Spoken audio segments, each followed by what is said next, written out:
Wake up, everybody, no more sleeping in bed.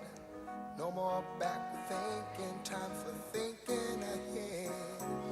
The world has changed so very much from what it used to be.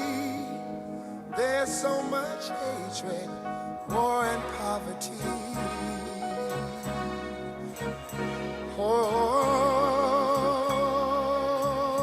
Oh, wake up all the teachers, time to teach a new way.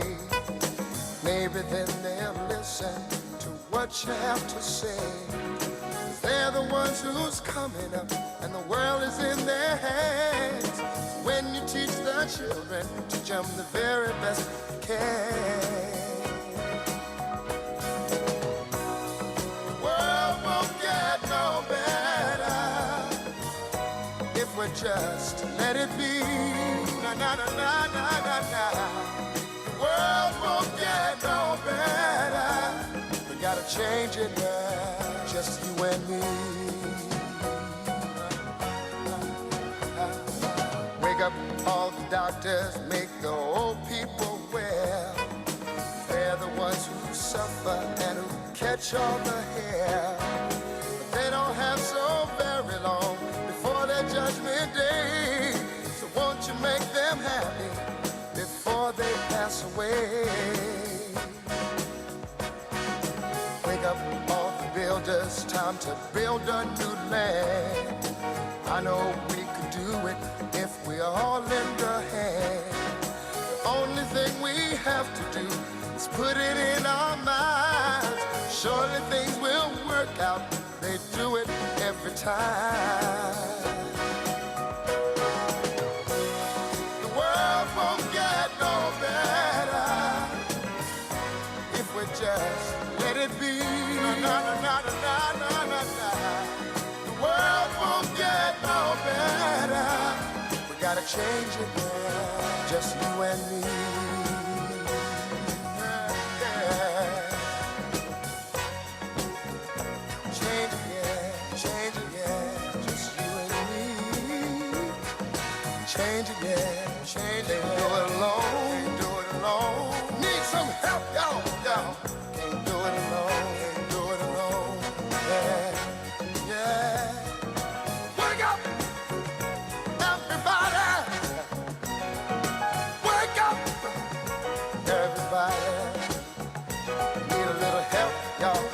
Yes, I do. Need a little help. Say it, boy. Need some help, y'all. Change the world. I've wanted to meet you every week for weeks. And I go to Zumba after. After So, church, yeah, you go to and Zumba? then you're always talking to somebody when I'm leaving. How 'cause they dare take- I do that? Well, they take all your time. Are you on? Oh. Uh-oh.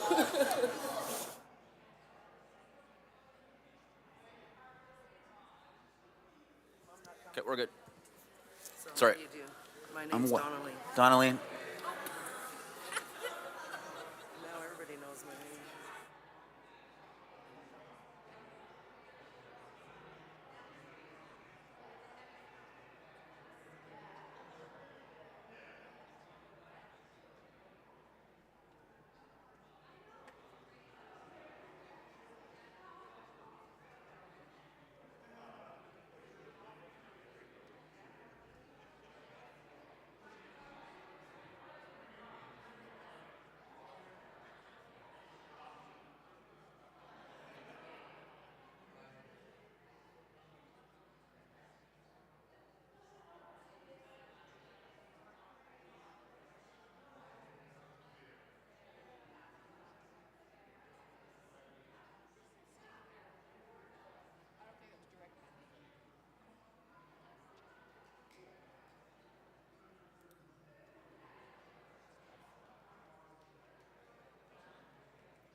a color. Everybody, we need each other. Wake up, everybody. Well, you see,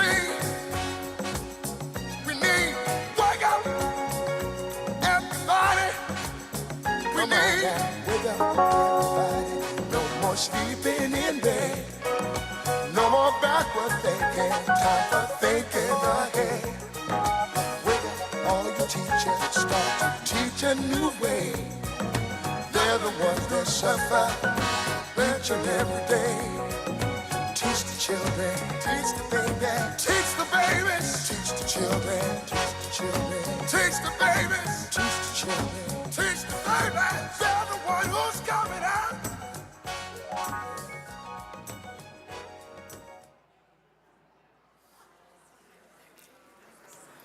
Good morning, church. Welcome. How is everyone doing today?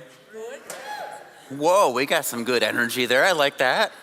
Well, whether you are wooing, whether you're like, I just made it out of my driveway and I got here in time, whether you are even like further down than that, welcome. No matter who you are, how you got here, what is going on, welcome, welcome, welcome. It is so good that you are here. Thank you for being with us this morning. My name is Nick. I am one of the ministers here, and this, of course, is Wellington Square United Church. We are an inclusive community of faith that gratefully gathers on. Dave, you're going to have to do it. Next one, please. There we go. We make a big deal of showing this one every single week because who we are is a really big deal. Who we are and what we are about is really our heartbeat. It's why we exist. And it shapes everything that we are and everything that we do. And we are an inclusive community that gratefully gathers in the land of the Mississaugas of the Credit. And this is what we're all about. We're all about seeking after the way of Jesus together through spirituality, community, and justice. And we do that in all kinds of ways. And we'll tell you about a few of them this morning. But this is who we are. And so if you ever wonder, what are we about? What does this place value? That's it. That's it. It shapes all that we are and all that we do. We are so proud to be this kind of community. And one of the big things behind this is that we believe in a God of extravagant and indiscriminate love. And that means, like we said earlier, everyone belongs here. And that means you. No matter who you are, no matter who you love, no matter how your brain works, no matter how your body works, no matter where you are in your faith, no matter if you are struggling or just like abundantly joyful, no matter who you are, you belong here. There is room for you, and all of you belongs here. And we make a big stink of that one too, because that means what? You don't have to fit in. You don't have to dress up. You don't have to pretend. You don't have to go through the motions, because all those things are things you do when you don't belong. Those are all things you do to dress up and pretend. But the thing about love is, if it's real, if it exists, if it is holy, you can just be you. You can just be you. And how liberating and beautiful is that? And so we want you to show up as you are today, and we encourage you to show up and do whatever you need to do to be here. If you are here and you are new, or if you're here and something is going on in your life, Liz, you want to hold that up for us, please? We've got this thing called the Blue Card, and that is your way to get in touch with us. And so you can write on the back of it, fill out your name, put your contact information on there, and just put it in the offering plate as it goes by later on, or give it to me afterwards. And that is the way that we can get in touch. We can hear what's going on in your life. We can better care for you. So fill that out if you do need it. And also right in front of you is a QR code that you can scan, and that is your way to not miss out on all the great stuff that we've got going on here at the church. But two things I do want to put on your radar. So Dave, we'll put the first announcement up there, please. Keep going. Keep going. Yes. One of the amazing things that Reverend Kim has planned for us today is a winter blues buster, because as pretty as it is outside, as beautiful as it is, it feels like January and February have already been like 1,000 days. And one of the things that we want to do is celebrate warmth and light and joy. And so later on today from 4 to 5, we are having our Messy Church Luau edition. And so your job is to show up in your Hawaiian shirts. Your job is to show up all summery. And in the gym later on, we're going to have a great time of celebrating that there is still light in the darkness. There is still reasons to be warm and joyful in the middle of winter, and it'll be all kinds of fun games and things like that. So please join us later on today from 4 to 6. And then tomorrow evening is something new that we want to invite you to. We're calling it Faith and Decaf. It is going to be our monthly evening Bible study. And so if you are someone who has questions about the Bible, if you are someone who's like, oh, I love the sermons or I love the conversations after worship, but I really want to go deeper. I'm taking all these notes. I have all these questions. I want to explore it together. This is for you. We're going to have some decaf coffee on because who can have coffee past 7:30? And we're just going to have a conversation. Yeah, put your hands down. You are now in charge of naming things at the church.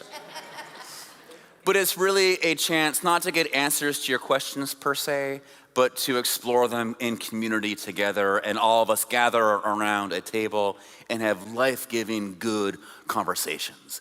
And so everyone is welcome tomorrow night next door in their picture room, 7:30. It's going to be such a good time. But we're here for this.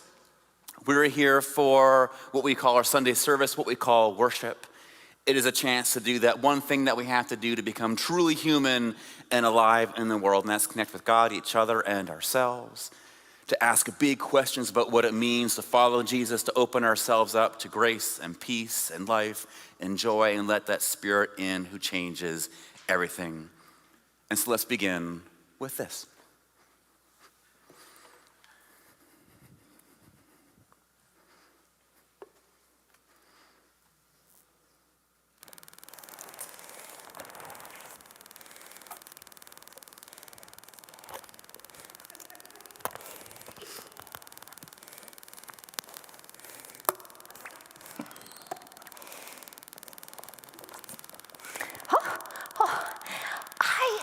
Love how Nick challenged us to make sandwiches. Oh, so good. Honestly, I don't even remember that. And can I be straight with you? You really threw me off my game. What? Like, you show up late, interrupt my worship, and how am I supposed to get here? I'm so sorry. I had a million things going on in my house this morning. I find that if I don't intentionally set aside the challenging things in my life, that I can't absorb the message. I have to put it aside. I have to be intentional. If I didn't do that, I don't know. Well, maybe if you hadn't come in and caused such a ruckus, then I would have been able to focus better. Instead, my head just kept spinning.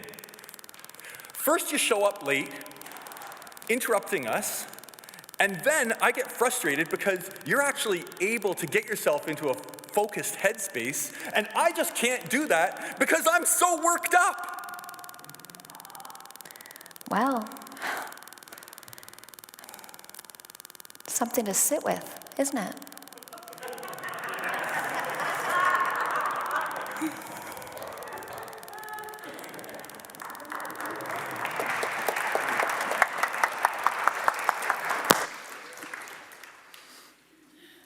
How many of us are a Dave?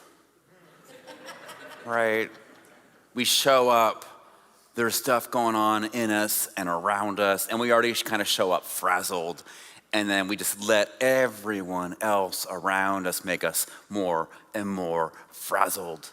And we leave here so upset and so frustrated, being like, oh, church was a wash.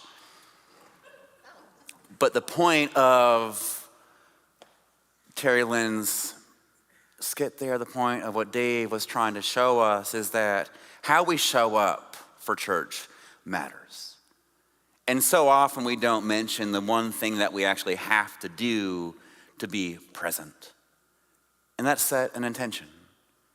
And that's actually show up and recognize that, oh, how and what I get out of church, oh, it's kind of up to me.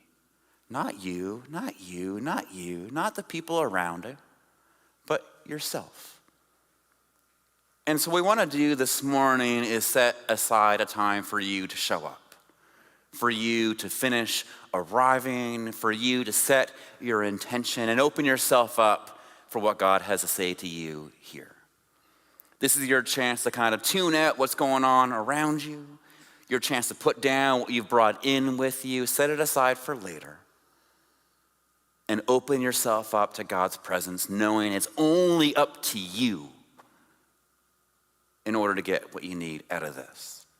And because it is Black History Month, what we're trying to do throughout the month is showcase some Black voices that have something to offer us. And so our opening meditation is brought to you from Howard Thurman. He is an American theologian. He is an activist. A lot of his work really shaped Martin Luther King Jr.'s work. And this is an infamous prayer that he wrote, that he would use at the beginning of worship, that he would use whenever they would have big conversations.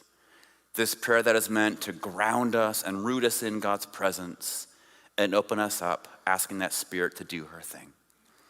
And so, my friends, as we step into our time, this is for you. This is for us to stop being the Daves, to become the Terry Lyns, to be at peace, opening ourselves up, asking God for her to move. And so as we begin our service, may peace be with you.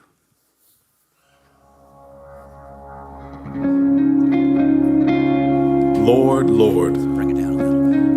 open unto me.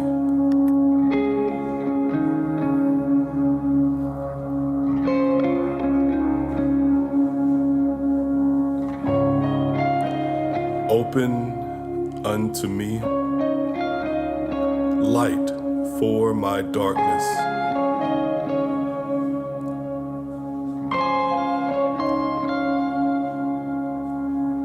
Open unto me courage for my fear.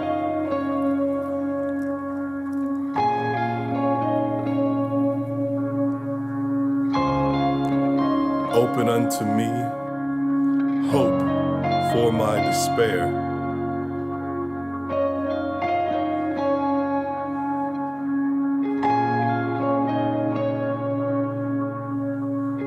Open unto me peace for my turmoil.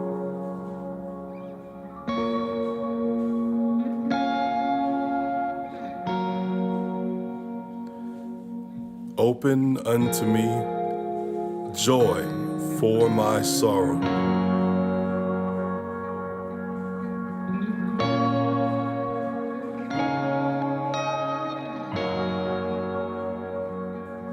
Open unto me strength for my weakness.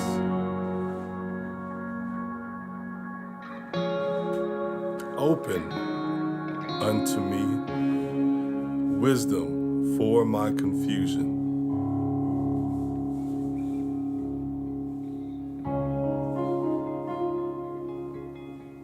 Open unto me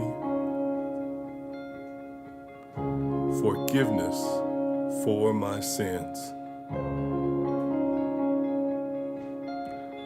Open unto me tenderness for my toughness.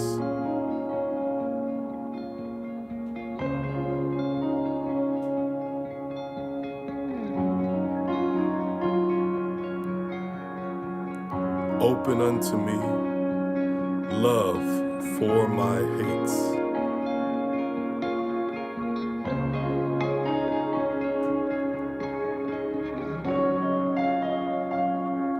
Open unto me thyself for myself.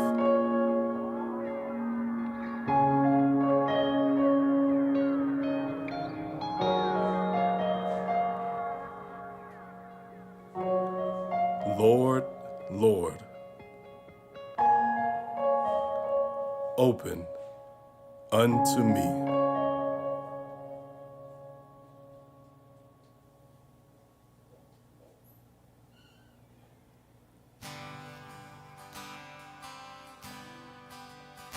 As we continue to arrive, let's sing songs together. I invite you to stand if you're able.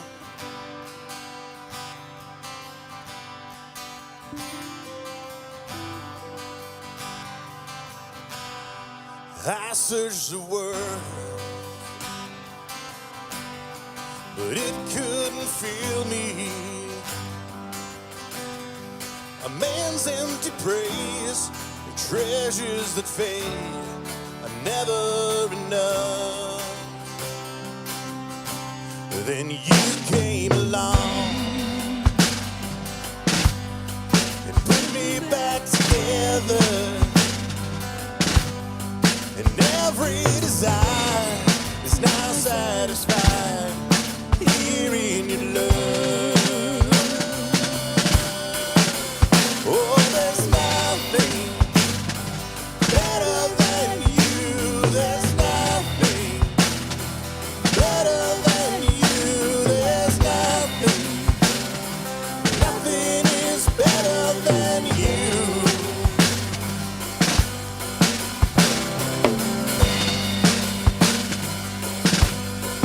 I'm not afraid to show you my weakness, my failures and flaws. Lord, you've seen them all, and you still call me friend. 'Cause the God of the mountain is the God of the valley. There's not a place your mercy and grace won't find me again. Oh, there's nothing better than you. There's nothing better than you, Lord. There's nothing, nothing is better than you. Say that again. Oh, there's nothing better than you. There's nothing better than you, Lord. There's nothing, and nothing is better than you.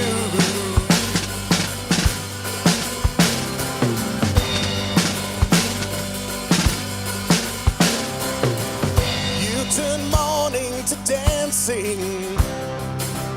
You give beauty for ashes. You turn shame into glory. You're the only one who can. Sing that again. You turn mourning to dancing. You give beauty for ashes. You turn shame into glory. You're the only one who turn praise into gardens. You turn praise into gardens. You turn bones into armies. You turn seas into highways. You're the only one who brings in the gardens.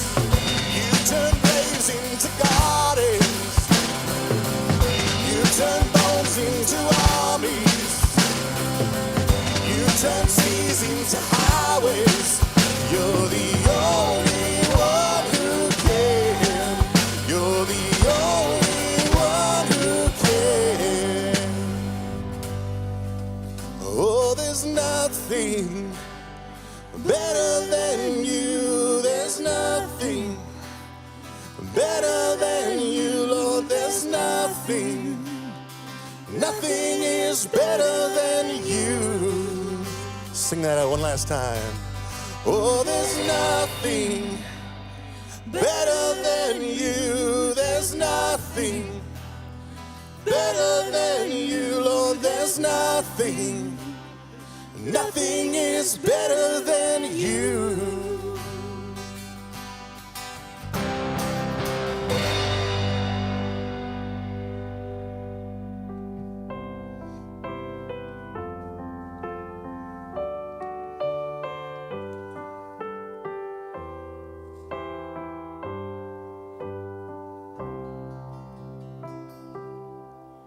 When peace like a river attends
And Lord, haste the day when the face shall be sight, the clouds be rolled back as a scroll, the drums shall resound and the Lord shall descend. Even so, it is well with my soul. It is well with my soul.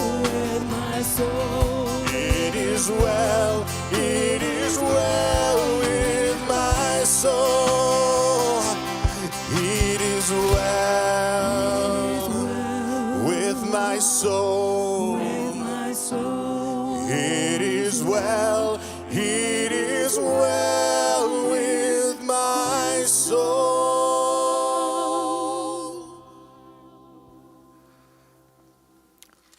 Let's bow our heads and let's pray. And so, God, here we are. All kinds of people from all kinds of places, but all of us here to connect with you. And so we can sing this, that it is well with my soul. Because despite everything else going on in us and around us, we know that when we are in your presence, when we are surrounded by our community, when we are rooted in love, that it is well with our souls. Because this is where we always begin and always end with you. Because it's there we know that we are loved. And it's there we know that the worst thing is not the last thing. And so tomorrow will be a new day and we can keep on going. And so as we gather, we light this candle as a symbol and a sign of your presence with us, that all is well. And we ask you to move, we ask you to speak, so we can leave here feeling a little more alive, a little more human, ready to go out and be the kinds of people that you made us to be. And so, God, we turn our time over to you, asking you to do your thing. And we ask this in Jesus' name. Amen. Please be seated.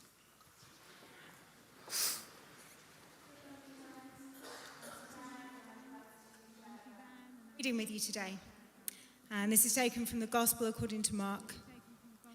Jesus and some disciples left the synagogue and they went to the house of Simon and Andrew with James and John. Now Simon's mother-in-law was in bed with a fever, and they told him about her at once. Jesus went to her, took her by the hand, and lifted her up. Then the fever left her, and she began to serve them. This is our story. Thanks be to God. Thank you. God be with you.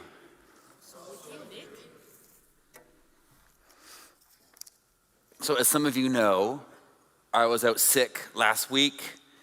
A big thanks to Rob for taking over. Thanks, Rob, for jumping in a pinch. So appreciated. Yeah, I've got that thing that's going around and it's not fun. Which seems like the dumbest thing I can say, But like 3 days in, I got to that point where like the pain of boredom matched the pain of the flu. And I just got so overwhelmed and so done with it. I was just like, God, take me now. Like, I am okay. If you just like take my soul now and I just call it a day, I'm okay with this. But for whatever reason, God didn't answer my prayer. And so then my prayer changed to like, just heal me already. Like, I'm done with this, I'm good, let's go. And so I just lay there for days thinking about healing, because that's what ministers do. We think about this kind of stuff when it comes up. And I was thinking about healing and all those stories in the Bible of Jesus healing. I was like, one more would not hurt you. Come on. And then I got around to thinking, well, just what do we mean when we ask to be healed? Just what are we actually talking about? Because we've all asked that, right? We've all prayed for healing, whether it's for ourselves or for a loved one or for our world. We've all prayed for that. And so this morning, what I want to do is talk about what we talk about when we talk about healing. I want to look at what Jesus is actually doing in all these stories like the one we just heard. And then we're going to end by looking at some questions that can maybe pull us into the kind of healing that we're supposed to be looking for as individuals, but also as a community of faith. But let's start with the story that Suzanne just read. You with me? Sounds good? And so the story begins, it's super early on in Jesus' ministry. He's just started calling some disciples. He's only got 4 so far. He's got 2 sets of brothers. He's got James and John and Peter and Andrew. And when the story opens up, we're told that they're going to Peter's mother-in-law's house, which is interesting because suddenly we learn that Peter's married. Nowhere else in the Gospels do we hear about the families of the disciples. We hear them mentioned when James and John get called away from their father's boat, but nowhere else in these stories do we learn that they've actually got families. Peter's married. Maybe he's got kids. And so suddenly we learn a whole bunch about these guys who've been called by Jesus to follow him, which opens up all kinds of conversations we could have about the cost of following Jesus. And how does a life of faith and spirituality reorient and reprioritize our values and our time and our effort? But that's another sermon for another day. So they get there. And one of the interesting things about the story is that his mother-in-law is not named. For being a really big part of the story, it's really interesting that she's not named. And now this could be because of good old ageism and patriarchy.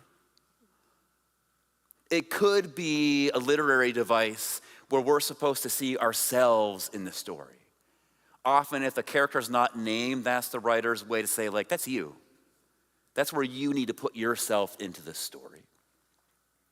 But because, we believe that women are more than just plot devices, let's name her. Let's call her Ruth. What do you want to call her? What's her name? Ruth? We're going to call her Ruth. All right. And so Ruth, we're told, is in bed with a fever. And Jesus, without saying a word, goes to the bedroom, lifts her up, heals her, where suddenly Ruth gets up and goes and makes sandwiches for everybody. And that's the story. And so now, whenever I tell this story, 99% of the time, 99% of the people have no issue with the fact that Jesus went all zippity-boppity-boop and just healed someone. They're like, cool. But the fact that Ruth made sandwiches, hold the phone. Jesus healed someone to make him a sandwich, and we get all out of sorts. And now for years, I would be right there with you. I'd be like, no, he didn't. And I would like bend over backwards to tell this as a story where her serving them is a response to, but not the outcome of her healing. I would need a way where like, no, a man did not heal a woman to serve him. That can't happen. Nope. Jesus is a feminist. He's socially progressive. This cannot be. But now, years later, here's my take. That's exactly what he did. I think that's exactly what is going on here in this story. So hear me out before you get all upset. In order to see this, in order to understand what Jesus is actually doing, to get a better perspective on healing, let's remember one of the base notes of our faith. Let's remember a truth that holds everything up. This thing that once we get this right, we kind of get everything else right. And it's this thing I say so often that you make fun of me for it. I was hanging out with Dave Skorick a while ago. He's a member of the church. And he's like, oh, I wasn't going to come today because then I'd just hear Nick tell a story about what it means to be human and alive in the world and what else is new. And at first I thought I'd be offended by him mocking me because that's exactly what I talk about every single Sunday. But I was like, no, that is what I talk about every single Sunday because that is the base note of our tradition. That what Jesus is about is showing us this new way to be human and alive in the world. And what I mean when I say that all the time is that when it comes to being human, when it comes to existing, it is not a physical or a biological thing. But being human is a spiritual thing. It gets at this idea that we only really become truly human when we choose to be the people that God made us to be. That we aren't actually alive until we're caught up in God's Spirit. That we only become human and alive in the world when we are rooted in love and we take up the identity and the purpose we find in helping God create a world where everyone has enough and everyone has a place. You know, think of that line from Braveheart. You know, not every man dies, but not every man truly lives. Like, it's that. It's that. And what Jesus is about is showing us this much deeper, more spiritual way to exist in the world that we're always meant to have, but not everyone chooses to do. Life, our tradition would say, only begins when we choose to do that. It only really begins when we step out into this new way of being human and alive in the world. And here's why we're talking about that today. Because not only does it shift our focus to life before death instead of life after death, but it changes dramatically what we talk about when we talk about healing. Because when we talk about healing, when we talk about being cured, when we talk about being put back together, when we talk about restoration and wholeness, when we talk about those stories in the Bible and lean in here, when we talk about our own searches and journeys for healing, what that truth reminds us is that we're not just talking about physical ailments, but about something so much more expansive than that. And now this is not me saying that the physical didn't happen. That's not me saying those miracles, that's just a metaphor. This is not me saying we should not pray for physical healing.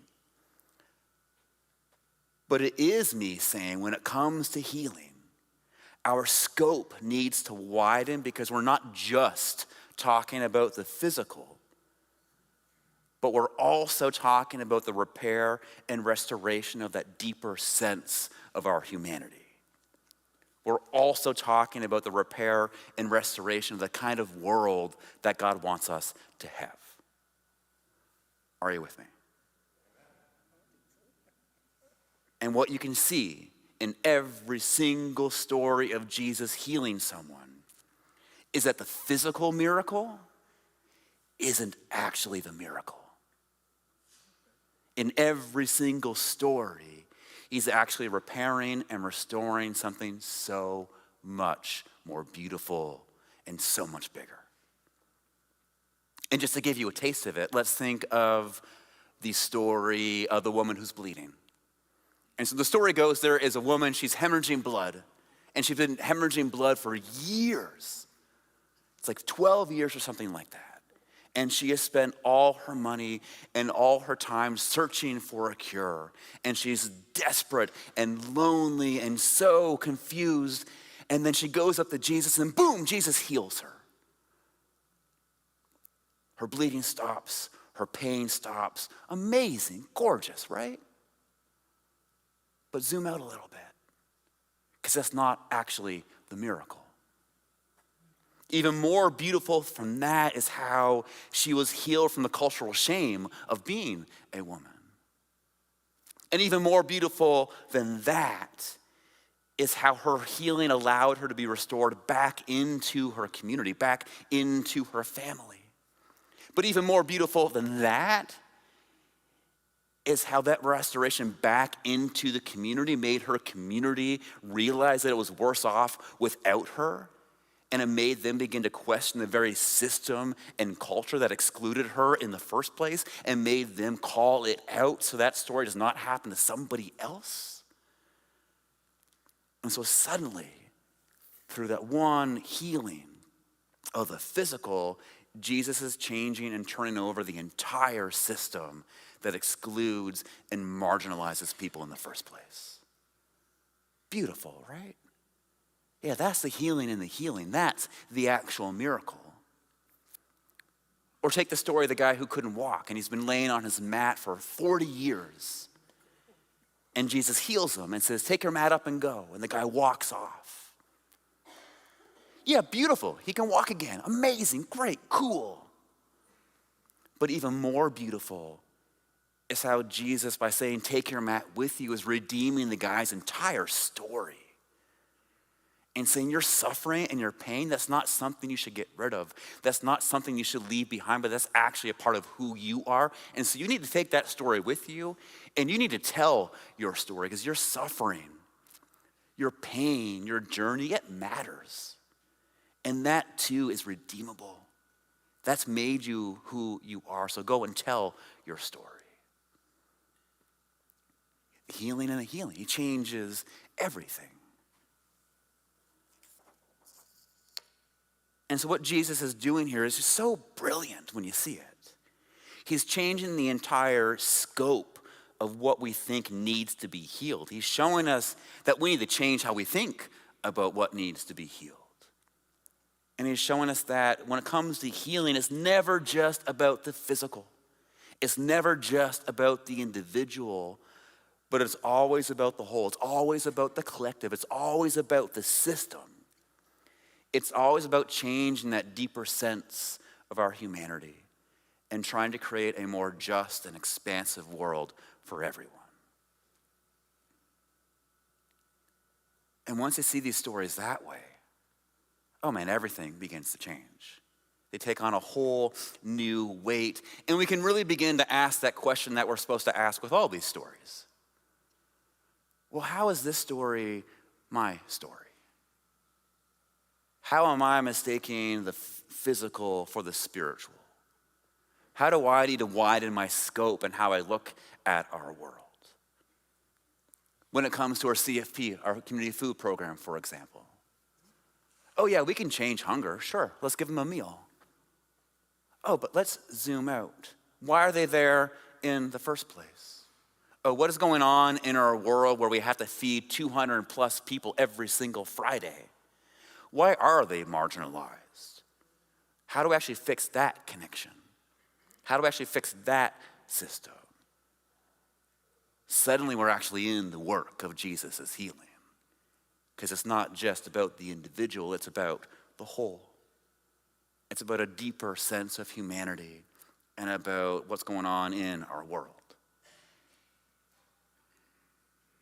And so that takes us back to Ruth. Because here is what Jesus is doing. And I think this is something that I know I need to see and remember all the time. And I'm going to go out on a limb and say it's something that we all need to see and remember all the time.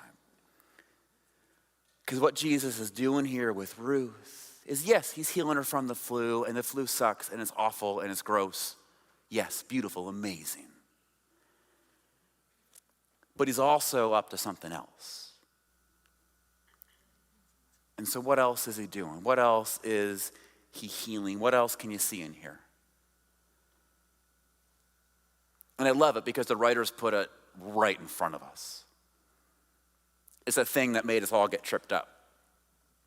And we trip over it and we can't see the actual meaning Jesus is offering here. Because yes, he heals her flu. Great, lovely. But if you zoom out a little bit, he's also healing a really essential part of that woman. This essential part of her and our humanity, this part that's the first to go whenever we're sick. But it's also the part that we so often bury and try to kill off or see as optional. This part that if you want to be truly alive and human, you have to honor. And it's this part of her that was made to serve. Because to be human means to serve. It means to be a helper. It means to be someone who goes out into the world, sees a need, and responds to it. And what Jesus is doing here is saying you're made to serve. Not because you're a woman, not because you're the mother-in-law, but because you are human. And if I'm going to bring you into life, if I'm going to make you well again, you serve. Because that is where we discover life as it's meant to be. And we know this, right? Think back to a time when you've served. Think back to a time when you've helped out. How's it feel? Good, right? Yeah, it feels joyful, amazing. I remember doing youth ministry and going out to like the food kitchen with the group. And the guys are always like, oh, this is so dumb. I don't know why we're doing this. And they just get all snarky about it. But then by the end of it, they're like, I feel amazing. Why do I feel so good, Pastor? Like, wow, that feels great. And you're like, yeah, no, like, makes you feel good. Of course it does, because that's who you were made to be. That is you becoming alive. That is you becoming truly human. But for all kinds of reasons, and we can call these all sicknesses because of greed, apathy, complacency, indifference, anxiety, fear, busyness. What do we do with that part of ourselves? We just set it aside. We see it as extracurricular. We see it as, oh, I'll do that when I retire. Oh, I'll do that. Someone else can do that for now. I'll get to it later. But I wonder what the writers of the story are doing here is saying, if you want to be healed, if you want to experience life as it's meant to be, you got to serve. You got to make sandwiches. You got to step into that existence where you exist for the sake of somebody else, because it's there. It's there you become truly and fully alive. So of course you made sandwiches. Of course that's exactly what Jesus was doing. Because he knows we were made to serve. We were not made to stay in bed sick. We're not made to stay super busy. We were made to serve. And he pulls her back into life because that's what we do. And so some questions for you as we finish up. So when it comes to healing, how can you look at it differently this week? How can you pray for it differently. Maybe it's for yourself, maybe it's for the world, maybe it's for someone else. But how can you zoom out enough to see what the actual issue is? And how can you begin to work for the healing in the healing? And when it comes to service, what sickness is holding you back? What excuse are you making up that stops you from serving others? How can you go out and serve someone? Maybe it's the smallest thing. Maybe it's going to go clear their walkway after church today. Maybe it's volunteering somewhere. Maybe it's getting involved here. It doesn't matter. But what does is that you are made to serve. You will come alive when you serve. You will step into a whole new level and depth of existence when you serve. So as you go from this place, remember that. Remember what it means to be human. Remember what it means to be healed, and may you step into life as it was meant to be. During this next part of the service, there's some people in the back who would love to pray for you. There's some candles you can light back there. You can sit, you can journal, you can sing along, do whatever you need to do. But use this time to remember who you are and who you are made to be and where life actually is found. And may grace and peace be with you.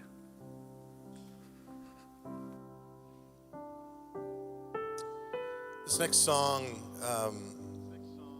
we really as a band wanted to make sure that we're also paying tribute to Black History Month without being appropriative. So this next song is a song written by Tasha Cobbs Leonard and Benton Brown, two African-American artists in the United States that write a lot of worship stuff. But this one has echoes of a traditional spiritual to it, where you sort of sing the same lines over and over again in a chorus and in a repetition. And I hope the song speaks to you as it spoke to us as we kind of ran through rehearsal. So if you want to go pray, if you want to light a candle, please do that. If you want to just sit and meditate, please do that. But I'd also invite you, if you're willing, to stand and join us in this song.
Pour out my heart.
turn me, no mountain can stop me. 'Cause you hold my hand, I'm walking in your victory.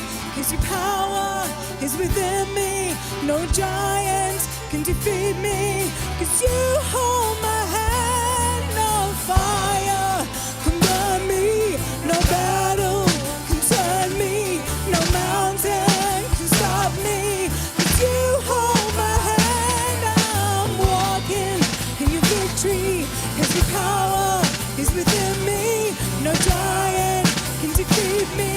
'Cause you hold my hand, you hold my hand, you hold my hand, you hold my hand, you hold my hand, oh, you hold my hand, you hold my hand, you hold my hand, you hold my, you know my name. You know my name. Ooh, you know my name. You know my name. Know how you walk with me. Know how you talk with me. I know how you tell me that I am your own.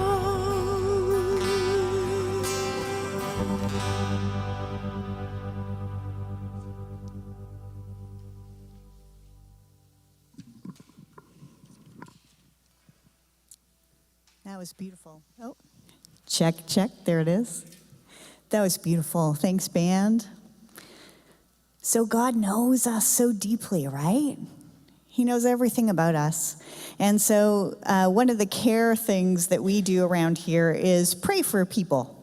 And so I just wanted to take a minute to let you know we have a prayer team that actually takes home all the requests that come in the box or come through an email or come to Nick or Kim. We have a little prayer team that will take those requests and turn their care into prayer every week. And so I just wanted to take a minute and highlight them and bring them up here. So if you are on the prayer team, can you just step up here for just a second? I know some of you aren't going to love this, but come on. You're behind the scenes people, and so don't always love the shout out. But if you could just step up here.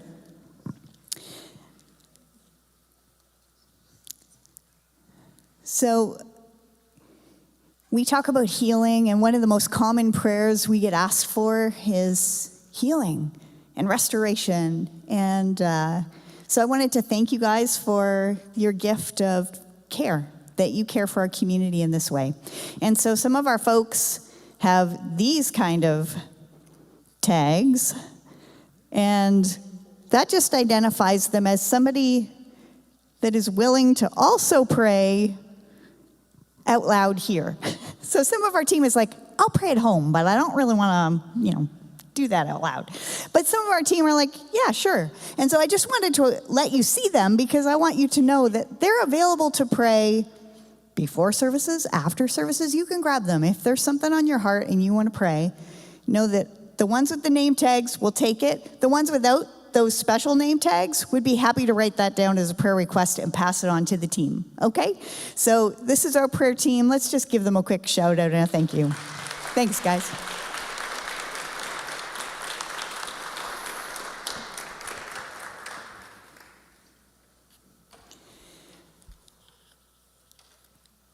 With the care team, one of the things we've done recently is we had a workshop on pastoral care, and we talked about what makes a visit a pastoral visit.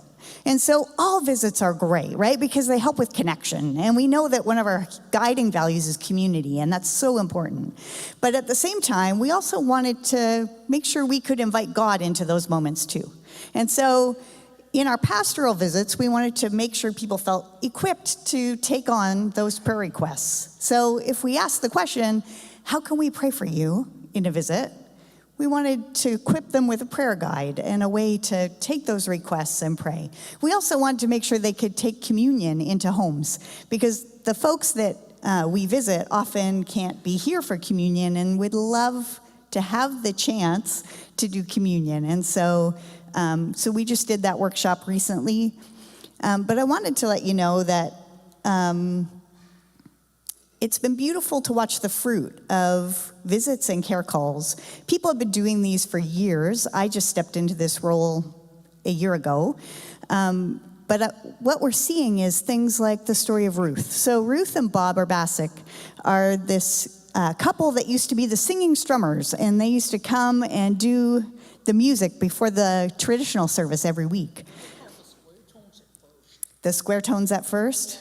Cool. Yeah, so the singing strummers, this has been their church for 50 years. But when I first called Ruth, it was interesting that her name's Ruth, after all this stuff we've talked about today. But Ruth and Bob stopped coming after COVID because they both have bad knees. And Bob's too old to do knee surgery now, so he's just going to live with bad knees. And so they stopped coming, but this is still their church. And so when I called them, they said, you know, it's so nice to hear from Wellington. They said, I've had this email in my inbox for a month, wondering if I should send it to the new minister, because we know our life, we're in the last stages, and we want our minister to know us. And we kind of wondered if maybe Nick would like to get to know us. And I was like, absolutely he would. And so I arranged that Nick and I would go and see Ruth. And so we went and we had a great visit and we prayed with them. And one of the things that they wanted to talk about was, now that you don't do a traditional service, do I still see that as my home? How does this community work for me? And what's going on here? And Nick said, well, you can be part of more than one church.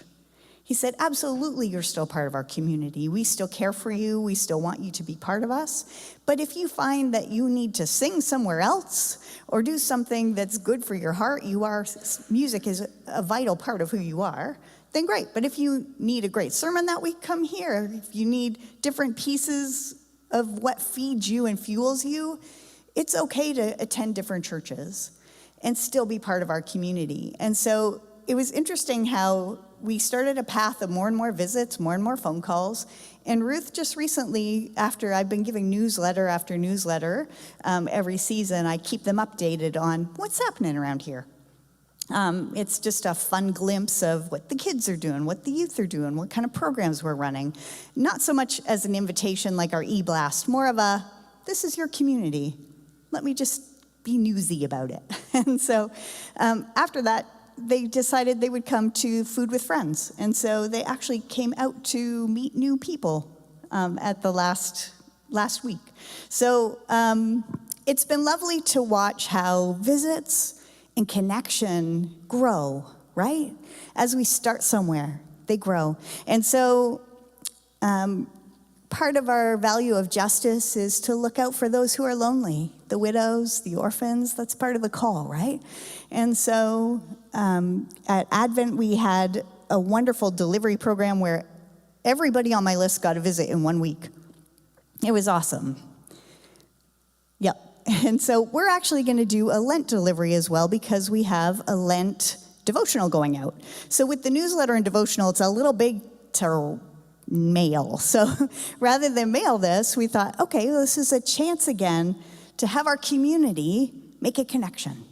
And so if that appeals to you, if you want to be one of those people that takes a package and helps somebody feel seen and known and loved, we have a Lent delivery sign up just out in the narthex, that's the narthex, out in the info area, and you can just put your email there and I'll give you all the details of how that's gonna work.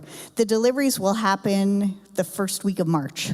So if you're around during that time and you think you can connect with somebody out in our group, we would love that.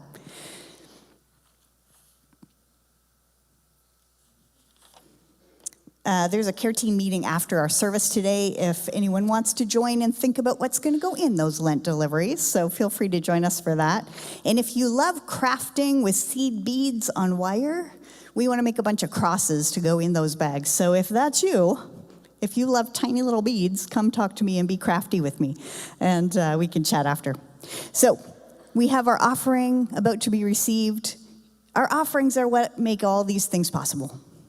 And so know that love is expressed beautifully in prayer, in service, in our financial gifts. These are the ways that we take the gifts of healing out into the world. And so,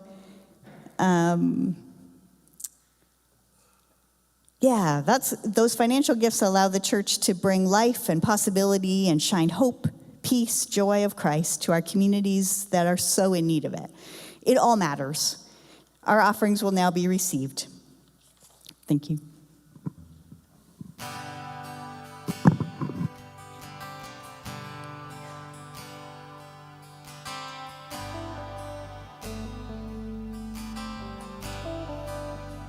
I love you, Lord.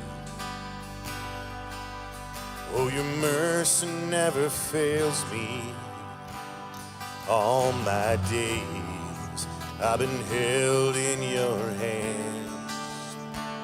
From the moment that I wake up till I lay my head, I will sing of the goodness of God. All my life you have been faithful. All my life you have been so, so good. With every breath that I am able, I will sing of the goodness of God. I love your voice. You have led me through the fire in darkest night. You were close like no other. I've known you as a father. I've known you as a friend. I have lived in the goodness of God. All my life you have been faithful. All my life you have been so, so good. With every breath that I am able, I will sing of the goodness of God.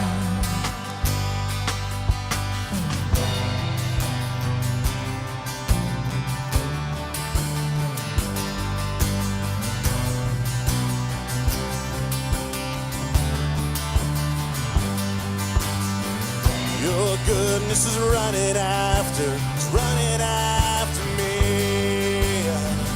Your goodness is running after, it's running after me. With my life laid down, I surrender now. I give you everything. Oh, your goodness is running after, it's running after me. Your goodness is running after, it's running after me. Your goodness is running after, it's running after me. With my life laid down, I surrender now. I give you everything. Oh, your goodness is running after, it's running after me.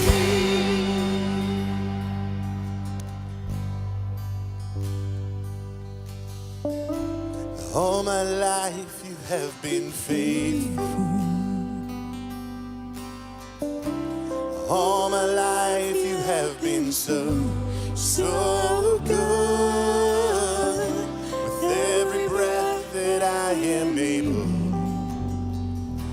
I will sing of the goodness of God. Oh, I will sing of the goodness of God.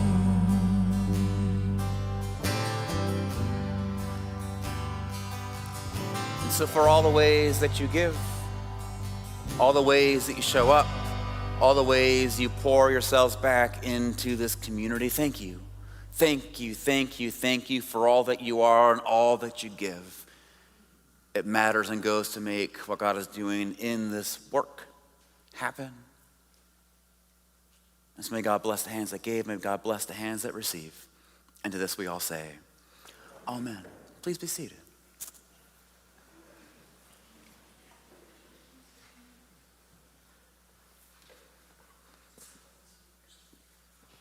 Let's do this instead.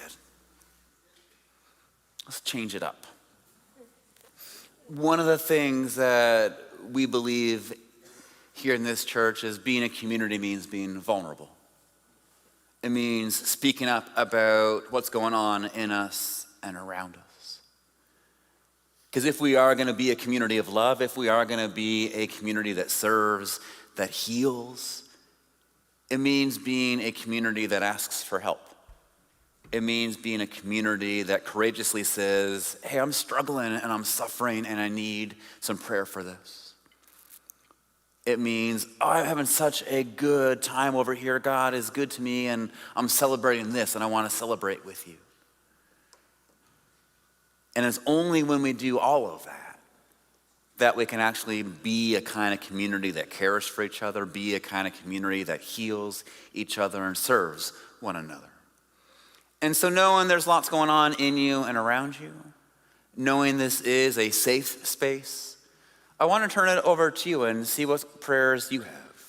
They can be for yourself, they can be for your family, they can be for the world. It does not matter. But what does matter is we name them. We give them voice, we speak them to truth, knowing that not only does God hear, but your community hears as well. And so my friends, what prayers do you have going on this morning? Ben. Thank you for the message today. I had a aha, which was just wonderful. And the way I take it is unhealing is healing. So as I explore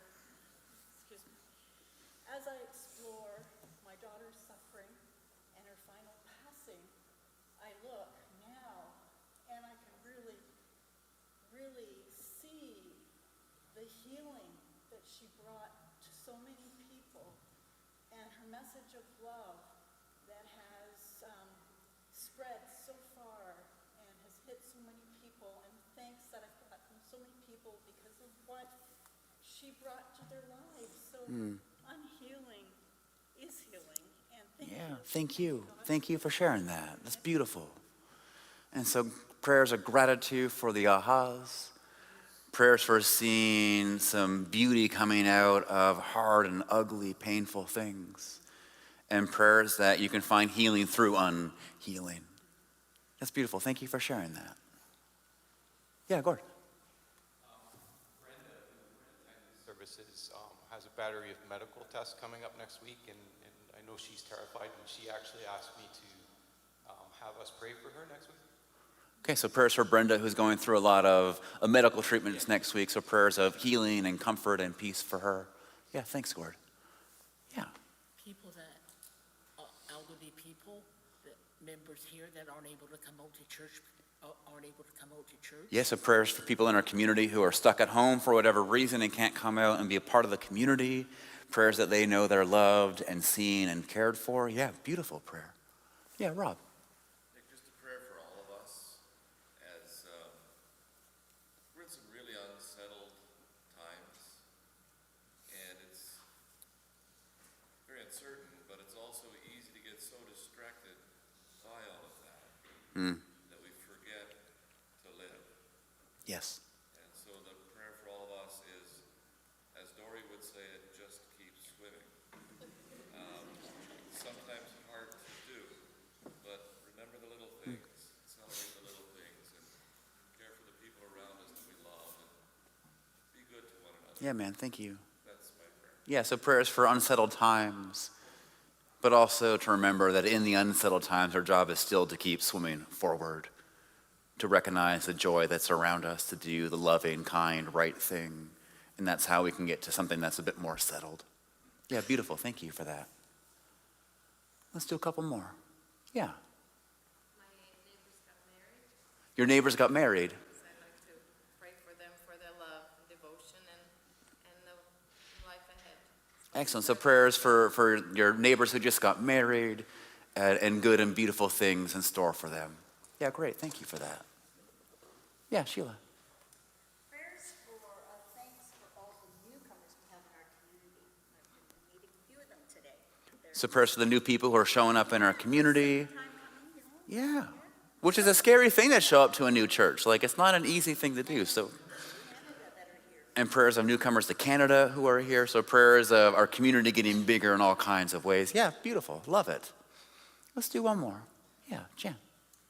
Prayers for our daughter, Emma, as she prepares for some surgery on Tuesday, just to give her strength. Okay, so prayers for Emma, your daughter. She has surgery coming up, so prayers of strength and peace. Prayers for the medical team. Prayers for you guys as you go through that.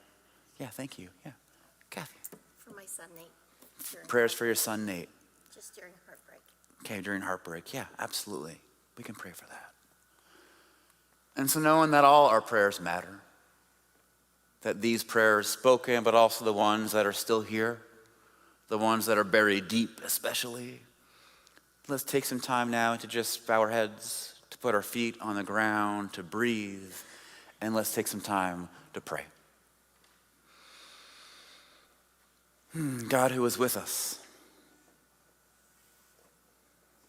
God who is for us, God who is in our midst, slowly stitching things back together, holding us together, guiding us forward. Here we are. We've got some prayers. We've got some things that need your attention. These celebrations, but also these laments. These things that fill us with joy, but also these things that fill us with fear and worry. And knowing they all matter, we just offer them up to you, asking you to bring a little bit of hope, peace, joy, love, comfort, healing, whatever it is, asking you to move. And so we just take some time right now, God, to sit, to be still, to speak, to listen, and to offer you our prayers, saying, Spirit, may you hear these prayers.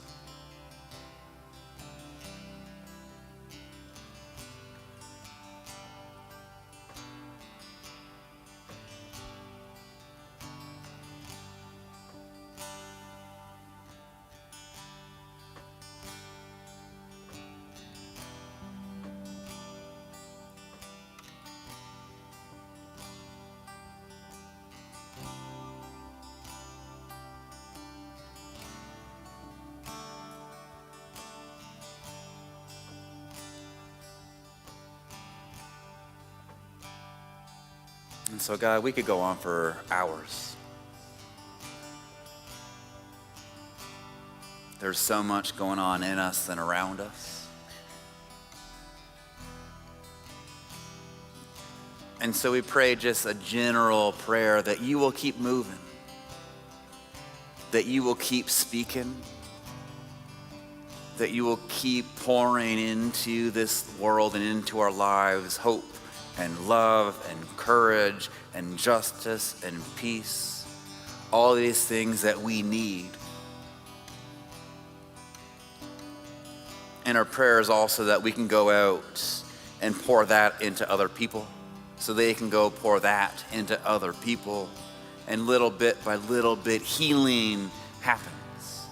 Restoration happens. And we move closer to this world where everyone has enough and everyone has a place.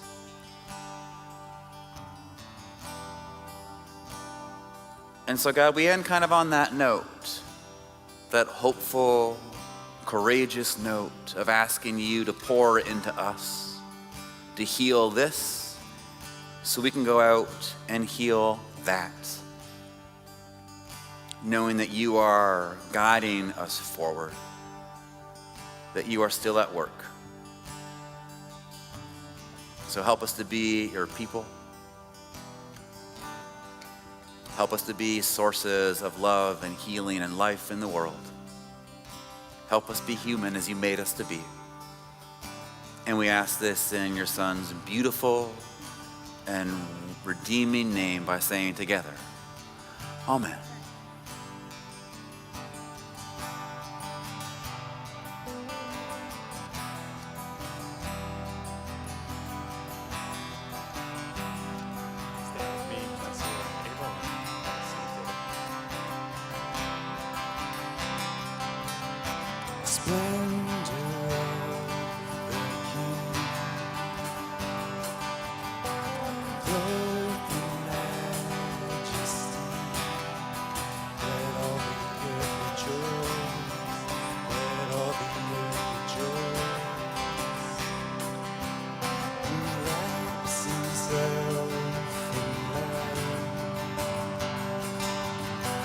Darkness tries to hide.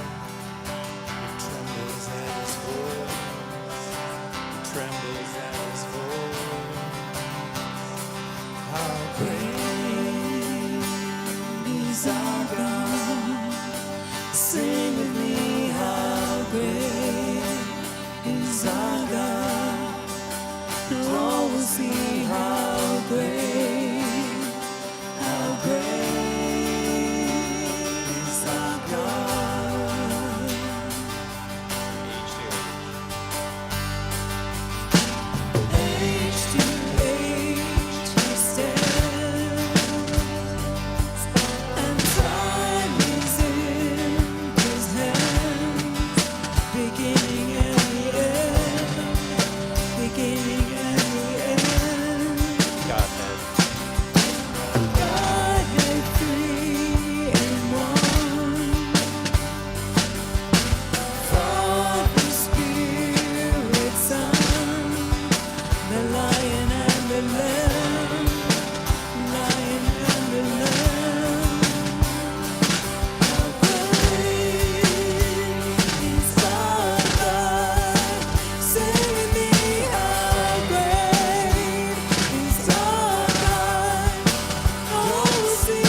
Sing with me, how great is our God, and all will see how great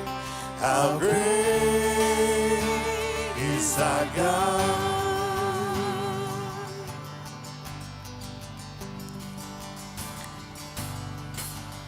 Thanks, everyone. Thank you so much for being here. Thank you for making this a part of your morning.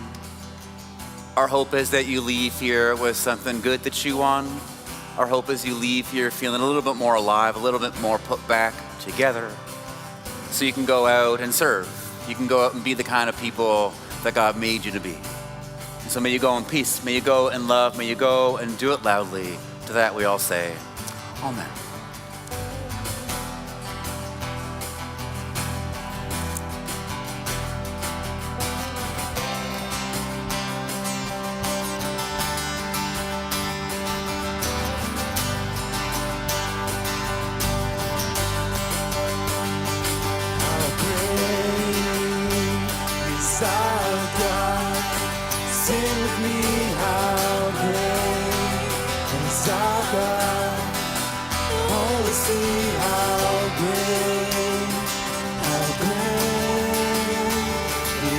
God.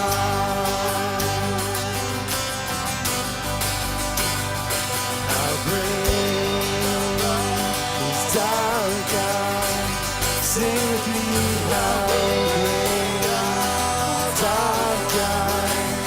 So we'll see how great is our God.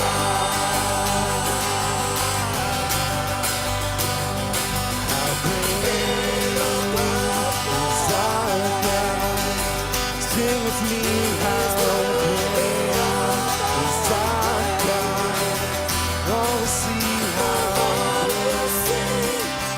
great is our God. How great is our God. Sing with me how great is our God. Oh, we'll see how great is our God.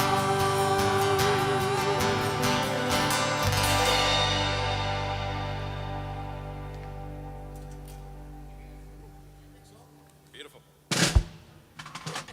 I sing so many blue notes in that song.